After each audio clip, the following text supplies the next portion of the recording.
Brasilia, Brazil's newly inaugurated President Jair Bolsonaro said on Tuesday his election had freed the country from socialism and political correctness, and he vowed to tackle corruption, crime and economic mismanagement in Latin America's largest nation. Bolsonaro, a former army captain turned lawmaker who openly admires Brazil's 1964-1985 military dictatorship, promised in his first remarks as president to adhere to democratic norms after his tirades against the media and political opponents had stirred unease. While investors hope Bolsonaro's free market stance will reinvigorate Brazil's economy, the eighth largest in the world, environmentalists and rights groups are worried he will roll back protections for the Amazon rainforest and loosen gun controls in a country that already has the world's highest number of murders. This is the beginning of Brazil's liberation from socialism, political correctness and a bloated state, Bolsonaro, 63, said in an address to the nation made after he donned the presidential sash. A seven-term congressman who spent decades on the fringes of Brazilian politics, Bolsonaro was swept to power in October by voters' outrage with traditional political parties, making him Brazil's first right-wing president since the dictatorship. Voters punished mainstream parties following more than 4 years of graft investigations that laid bare the largest political corruption scheme ever discovered. Centrist parties were trounced, reshaping Brazil's political landscape and polarizing Congress. Following a knife attack during the presidential campaign that left Bolsonaro hospitalized for weeks, security was tight for his inauguration. Some 10,000 police officers and soldiers were deployed on the streets of Brasilia, the capital, as Bolsonaro and his wife rode in an open-topped Rolls-Royce to Congress.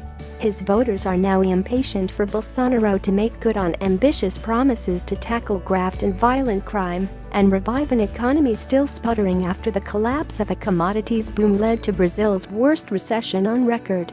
As thousands of supporters, many with the Brazilian flag draped around their shoulders, chanted "The captain has arrived," Bolsonaro launched into a fiery speech.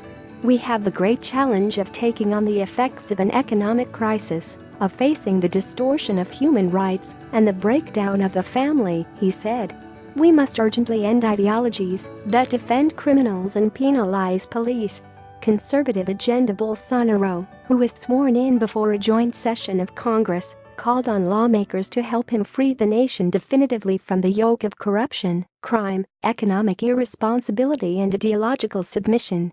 On the economic front, the new leader promised to open foreign markets for Brazil and enact reforms to reduce a yawning budget deficit, putting government accounts on a sustainable path.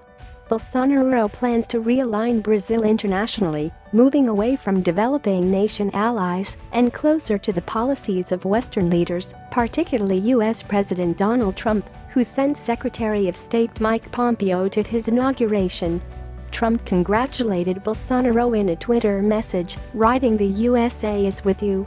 As a clear sign of that diplomatic shift, Bolsonaro plans to move the Brazilian embassy in Israel from Tel Aviv to Jerusalem, breaking with Brazil's traditional support for it, backed massively by conservative sectors of Brazil, including Christian evangelical churches. Bolsonaro would block moves to legalize abortion beyond even the current limited exceptions and remove sex education from public schools, opposing what he calls cultural Marxism introduced by recent leftist governments.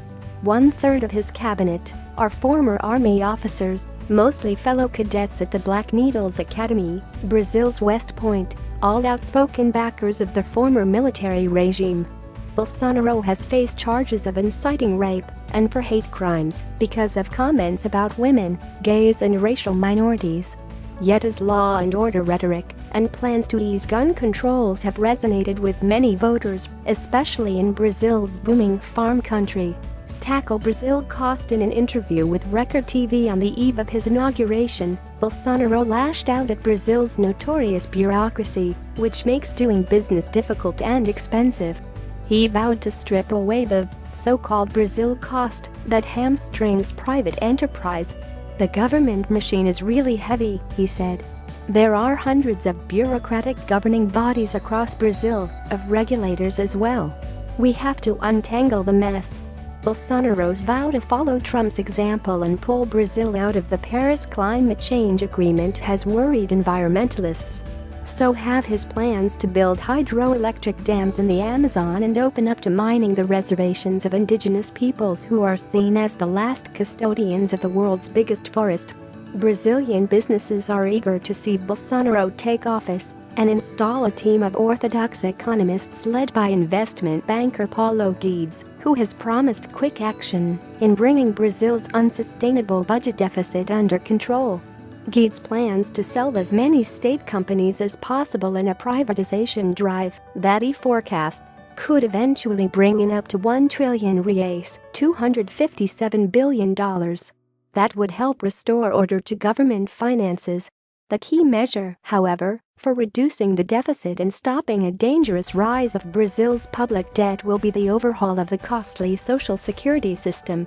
Pension reform will be Bolsonaro's biggest challenge, since he has yet to build a base in Congress, where he has eschewed the political horse trading that traditionally helped Brazilian presidents govern the nation of nearly